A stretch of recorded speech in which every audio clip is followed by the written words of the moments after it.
आता आपण आलेलो आहे पांढरपाणी तालुका शाहवाडी, जिथं छत्रपती शिवाजी महाराजांचं पावनखिंड जे युद्ध होतं, जी लढाई होती, त्या लढाई संदर्भातली आपल्याला इथं एक सँड मॉडेल तिथं तयार केलेलं आहे.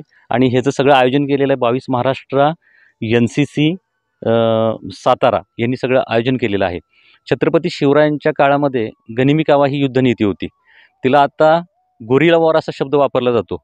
आणि ही गोरिला वॉर ही फक्त महाराष्ट्रापुरतं मर्यादित नाही, देशापुरतं मर्यादित, अख्ख्या जगामध्ये ही गोरिला वॉर ही छत्रपती शिवरायांची टेक्निक आपल्या सगळ्या जगाने स्वीकारलेली आहे.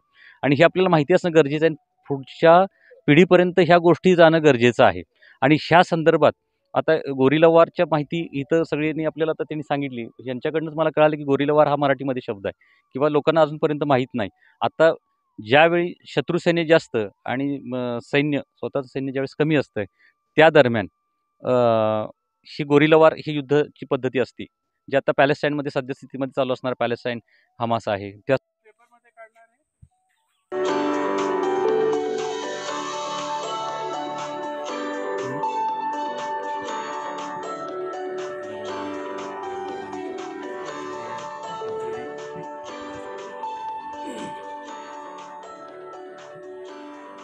आता आपण ही सँड मॉडेल जे केलेलं आहे त्या संदर्भात आपण साहेबांशी बोलणं करून घेऊया की याचा उद्देश काय, या कॅम्पचा उद्देश काय, आणि ह्याविषयी साहेब आपल्याशी बोलतील. आपल्या महाराष्ट्राच्या इतिहासामध्ये पावनखिंडीच्या लढाईला विशेष महत्त्व आहे. आपल्या पुढच्या पिढीला पन्हाळगडावरून श्री छत्रपती महाराजांची सुटका, बाजीप्रभू देशपांडेंचं पावनखिंडीच्या लढाईत आपलं जीवनदान आणि महाराजांचं विशाळगडावर पोहोचणं, हा जो दैदिप्यमान इतिहास आहे त्याची माहिती व्हावी, याच्यासाठी या कॅम्पचं विशेष आयोजन केलेलं आहे. आणि हा जो आपला मराठ्यांचा इतिहास आहे, जो पराक्रमाचा आहे, बलिदानाचा इतिहास आहे, ही माहिती फक्त महाराष्ट्रात नाही पण देशाच्या कानाकोपऱ्यात पोचावी, याच्यासाठी राष्ट्रीय छात्र सेना म्हणजे NCCच्या वतीनं ही मोहीम आयोजित केलेली आहे. याच्यासाठी पूर्ण देशभरातून 1200 मुलं आणि मुली या कार्यक्रमासाठी बोलवलेली आहेत. त्यांना या आपल्या मावळ्यांनी जो प्रवास केलेला होता, पन्हाळगड, पावनखिंड ते विशाळगड, या पूर्ण मार्गावर हे कॅडेट स्वतः पदभ्रमण करीत आहेत आणि त्या पूर्वीच्या लढाईचा प्रत्यक्ष अनुभव घेत आहेत. आणि हा जो आपल्या मराठा इतिहासाचा जो संदेश आहे, पराक्रमाचा संदेश, बलिदानाचा संदेश आणि देशासाठी त्यागाचा संदेश, हा जो महत्त्वाचा मुद्दा आहे तो देशाच्या कानाकोपऱ्यात पोचवण्याचा या कॅम्पच्या माध्यमातून हा प्रयत्न आहे. आणि मला नक्कीच आशा आहे की या मोहिमेच्या हेतूला आम्हाला पूर्ण प्रतिसाद चांगला लाभलेला आहे आणि त्याचा जो मुद्दा आहे तो साध्य झालेला आहे. धन्यवाद. धन्यवाद सर, धन्यवाद. ठीक आहे.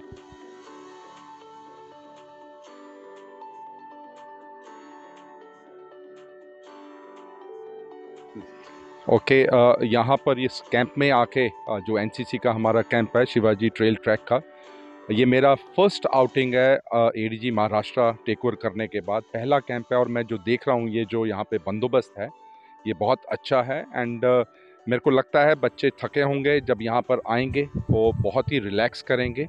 एंड यहाँ पर अरेंजमेंट भी किया गया है उनके लिए आके नहाने के लिए. उसके बाद उनको यहाँ पे एंगेज किया जाएगा, प्रोग्राम कराया जाएगा उनसे. और ये जो आपने ब्रीफिंग पीछे जो सैंड मॉडल देखा है वो ब्रीफिंग कराई जाएगी. जो ये ट्रैक वो कर रहे हैं, जो पन्हाला फोर्ट से शुरू होकर विशालगढ़ फोर्ट में ख़त्म होगा, वो ट्रैक की क्या अहमियत है वो उन सबको दोबारा याद दिलाई जाएगी. हमारा जो अच्छे कैडेट्स हैं जो ब्रीफिंग करेगा, जहां वो सारे जितने भी कैडेट्स आए हैं डायरेक्टरेट के दूसरों के भी, उनको बताएगा कि जो हिस्ट्री है हमारी इस एरिया की, जो शिवाजी महाराज की जो हिस्ट्री है उसके बारे में बताया जाएगा. कैंप जो यहाँ पे लगा है ये मेरे NCC जो ग्रुप है कोल्हापुर वाला, उन्होंने ये क्लीन करके सिविल एडमिनिस्ट्रेशन के साथ इसको लगाया है. एंड मैं इस जो यहाँ पे ये कैंप है इससे मैं बिल्कुल सेटिस्फाई हूँ. थांब दाखवा.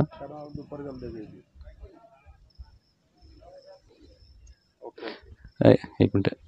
सँड मॉडेल आता आपण पाहत आहोत. सँड मॉडेल जे Shivaji trial trek 22 Maharashtra battalion NCC Satara यांनी तयार केलेला आहे.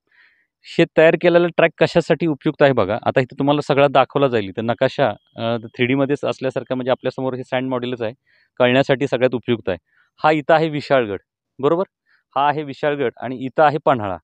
आता पन्हाळ्यावरनं ट्रॅकसाठी आपल्या इथं महाराष्ट्रातले पण बरेचसे लोकं येतात. तर त्या ट्रॅकचा मार्ग पहिल्यांदा आपण इथं ह्या सँड मॉडेलवरनं बघायचा आहे.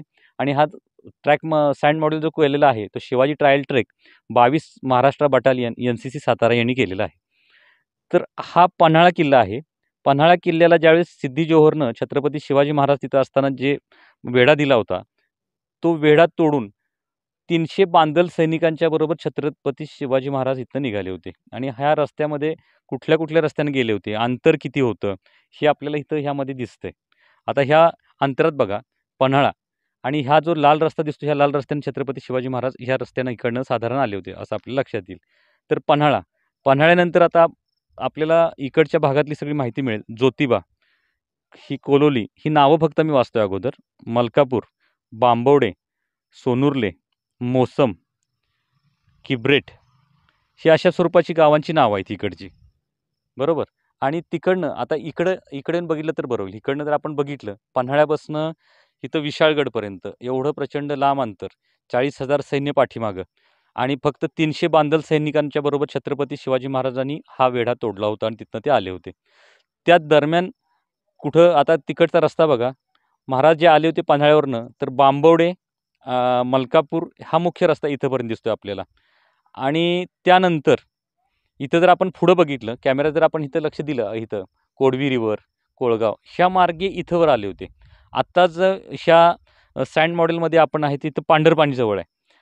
हे इथं पांढरपाणी दिसतंय आणि पांढरपाणीमध्ये इथं पांढरपाणी हे ठिकाण आहे आणि इथं पावनखिंडमध्ये जी त्यावेळेसची लढाई झाली होती, सिद्दी जोहरचं सैन्य आणि त्यावेळेस छत्रपती शिवाजी महाराजांचे सेनापती त्या म्हणजे बरोबर असणारे बाजीप्रभू देशपांडे ते तिथं थांबले होते लढाईसाठी. तर ही पावनखिंड इथं आली आणि त्या पावनखिंडीनंतर छत्रपती शिवाजी महाराज विशाळगडवर इथं पोचले होते आणि ते सैन्य पाठीमागे येणारं सैन्य अडवलं होतं कुठं? तर पावनखिंडीमध्ये अडवलं होतं. हा त्यावेळेचा इतिहास आहे. आपल्या इथं येणाऱ्या ट्रॅकिंगच्या लोकांनी ह्या सगळ्या गोष्टींचा जर विचार व्यवस्थित केला, सगळ्या गोष्टी जर आपल्याला व्यवस्थित पद्धतीनं हे ठिकाणं जर समजली, तर ट्रॅकिंगला येण्यासाठी सुद्धा ह्या गोष्टीचा उपयोग होणार आहे. आणि हे जास्तीत जास्त लोकांपर्यंत पोहोचवलं, तर आपल्या पुढच्या पिढीपर्यंत हे ट्रॅकिंगचा मार्ग कसा आहे, वर्षभर आपण तयारी करून पावसाळ्याचं ट्रॅकिंग असेल किंवा अन्य कोणत्याही काळामध्ये आपण हे ट्रॅकिंगला इथपर्यंत येऊ शकतोय. आणि ह्या खरोखर आपण आभार मानलं पाहिजे 22 मराठा बटालियन NCC सातारा यांचं. कारण की ह्यांनी हे सँड मॉडेल करून त्यांनी लोकांपर्यंत ह्या गोष्टी सगळ्या पोहोचवलेल्या आहेत. आत्ताची जी तरुण पिढी येते त्यांच्यासाठी हे दिशादर्शक खरोखरच योग्य उपक्रम आहे आणि आपण हे आता बघू शकता इथंवर. धन्यवाद.